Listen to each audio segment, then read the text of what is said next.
14 اگست 1947 کو پاکستان معرض وجود میں آیا تو لاتعداد مسائل نے ایک نئی مملکت کو اپنے حصار میں لے لیا۔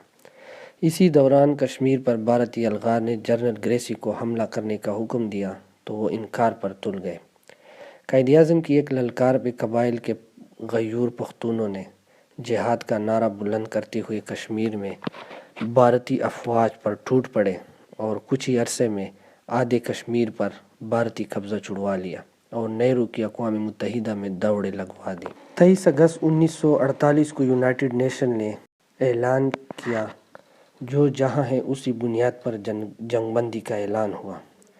16 اکتوبر 1951 کو راولپنڈی کے لیاقت باغ میں اندوناک اور افسوسناک واقعے نے ملک کو ایک نئی سیاسی انتشار میں دھکیل دیا۔ 1951 سے 1956 تک 6 وزیر اعظم تبدیل ہو گئے اور پاکستان 9 سالوں بعد بھی بدقسمتی سے آئین 23 مارچ 1956 کو نافذ عمل ہوا تو 2 سال بعد 17 اکتوبر 1958 کو ایوب خان نے ردی کی ٹوکری میں پھینک دیا۔ ایوب خان نے 10 سال حکومت کی۔ پاکستان ایک مثبت ڈگر پر پہنچ رہا۔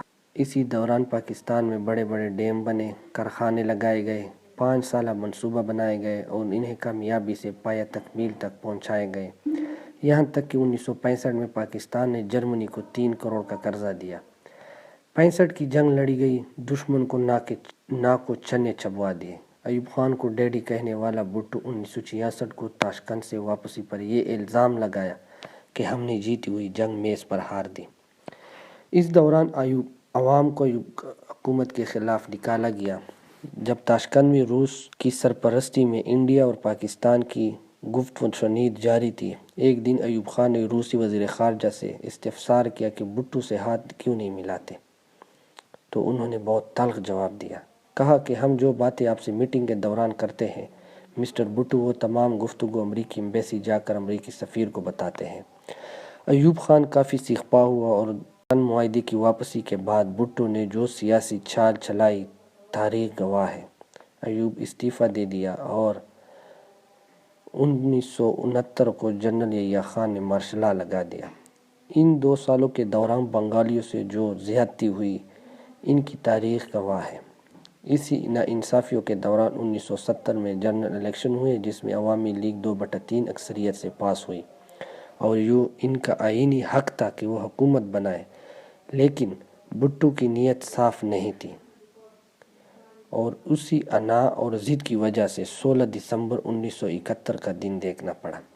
لوگوں کا آج بھی یقین ہے کہ بھٹو سقوط ڈھاکہ میں برابر کا شریک نہیں، لیکن اسی دوران جنرل ٹکا خان جو مشرقی پاکستان میں بچڑ آف بنگال یعنی بنگال کا کسائی کے نام سے مشہور تھا، اس کو بعد میں پیپلز پارٹی نے جنرل سیکرٹری کیوں بنایا اور حمود الرحمن کمیشن یعنی 1971 تا 1970 تک اسی دوران بھٹو کی حکومت تھی، انہیں منظر عام پر کیوں نہیں لایا گیا؟ سوال بہت سے ہیں، ان کے جواب آج تک نہیں ملے۔ بھٹو کے بعد جنرل ضیاء الحق کا دور آیا۔ اسی دوران امریکی دوستی عروج پر تھی۔ افغانستان جنگ یعنی افغان جنگ 1979 تا 1989 تک جاری رہی اور آخری فوجی جو ایک جنرل تھا 24 دسمبر 1989 کو دریائے آمو عبور کرتے ہوئے پیچھے دیکھا اور کہا آئندہ ایسی غلطی نہیں کریں گے، اور پھر 1991 میں ایک گولی چلائے بغیر 13 ریاست روس سے جدا ہوئے۔ اس وقت روس کے پاس سینکڑوں ایٹمی ہتھیار موجود تھے لیکن وہ کسی کام کے نہ آئے۔ 1988 سے 1996 تک 4 حکومت آئی۔ یہ دور پاکستان کی سیاسی عدم استحکام عروج پر تھی۔ ان 4 سالوں میں پاکستان کی پٹھا بیٹھ گیا اور آج تک بیٹھا ہوا ہے۔ جب سے پاکستانی سیاست میں بے نظیر اور نواز شریف کی انٹری ہوئی اس وقت سے پاکستان کا سیاست کا جنازہ اٹھا اور آج تک ہے، کیونکہ پاکستان کی سیاست میں گالم گلوچ اور بدتمیزی کا کلچر نواز شریف صاحب نے دیا اور بے نظیر کے برہنہ تصویریں ہیلی کاپٹر سے پھنکوائی گئی، پیغام دیا کہ ہم سیاست میں ہر حد تک جا سکتے ہیں۔ پھر 1999 میں جنرل مشرف آیا اور پاکستان کو کچھ ڈالروں کے اور امریکی اور نیٹو بیڑیوں کے سامنے ڈال دیا اور وار آن ٹیرر کے نام پر سرحد کے پختونوں اور افغانستان کے سادہ لوح عوام کا خون بہایا گیا۔ اور ہم کرائے کے قاتل بنے رہے۔ 1999 سے 2008 تک ہمارے جرنیلوں، سیاستدانوں اور بیوروکریٹس نے خوب دولت سمیٹی، لیکن اس دوران ملک اخلاقی، سماجی، سیاسی، معاشرتی اور دینی لحاظ سے دیوالیہ نکل گیا۔ ان کے ثمرات آج بھی نظر آ رہے ہیں۔ لیکن 2001 سے آج تک بدامنی اور دہشت گردی کی فلسفہ تاریخ کیا ہے؟ آئیے میں بتاتا ہوں۔ جواب بہت سادہ سا ہے، وہ ہے پاکستان کی غلط اور منافقانہ پالیسیاں۔ جب 1979 میں افغانستان کو روسی ریچھ نے دبوچ لیا، اس دوران ISI اور CIA کی مدد سے کئی جہادی تنظیمیں بنائی گئیں اور کہا گیا کہ ہم نے کفار کے خلاف لڑنا ہے۔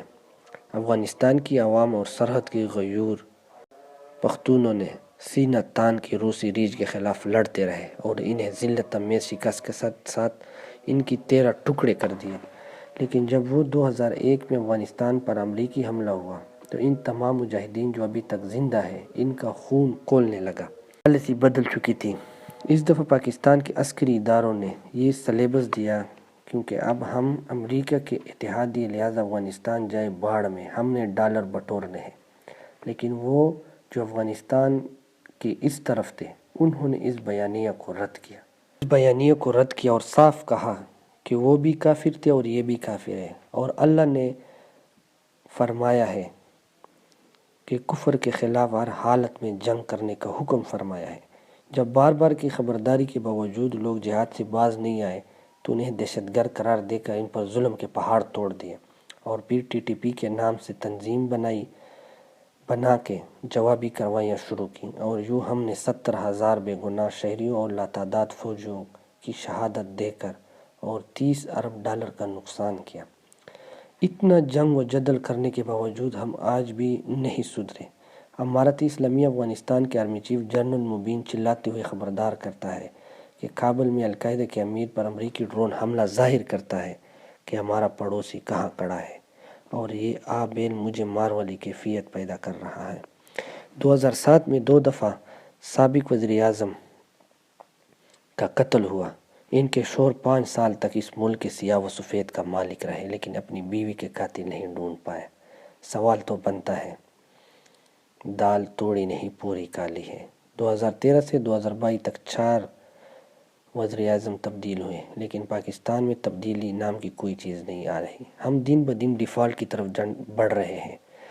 جس طرح عمران خان کو رجیم چینج آپریشن کے ذریعے حکومت سے نکالا گیا، اور جس طرح 13 پارٹی کو ایلفی کے ساتھ جوڑا گیا جو پہلے ایک دوسرے کی شکل دیکھنا پسند نہیں کرتے تھے، سوال تو بنتا ہے کہ وہ کون تھا جنہوں نے 13 پارٹیوں کو جوڑا؟ پاکستان کو اس نہج پر پہنچانے والے آج بھی عجیب قسم کے تجربات آزما رہے ہیں، لیکن وہ سب ان کے گلے پڑ رہے ہیں۔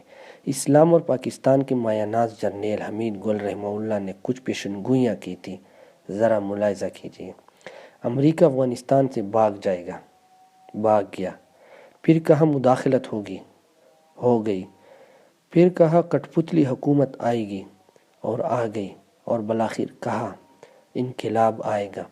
لیکن اس سے پہلے نبی دو جہاں صلی اللہ علیہ وآلہ وسلم کی 2 حدیث ملاحظہ کیجیے۔ نبی نے کہا مجھے مشرق سے ٹھنڈی ہوائیں آ رہی ہیں۔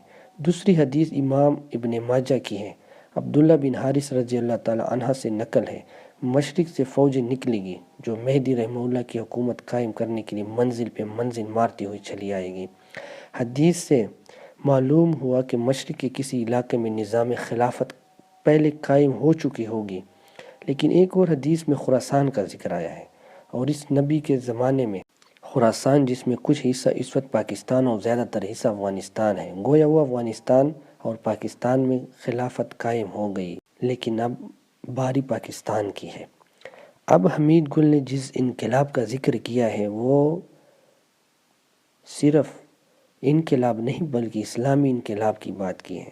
آج کل کی صورتحال پر غور کیجیے کہ پاکستان میں رجیم چینج آپریشن کے بعد جو حالات پیدا ہو چکے ہیں، اور حالات جس راستے پر چل پڑے ہیں، وہ کسی دکان کے سامنے پٹے پہ بیٹھا ہوا شخص بھی خوب جانتا ہے۔ اللہ سے بس یہی دعا ہے کہ اے اللہ اس ملک کو اجاڑنے والوں کی نسلیں اجاڑ دو۔ اقبال نے کہا تھا شب گریزاں ہوگی آخر جلوہ خورشید سے، چمن معمور ہوگا نغمہ توحید سے۔ ختم شد۔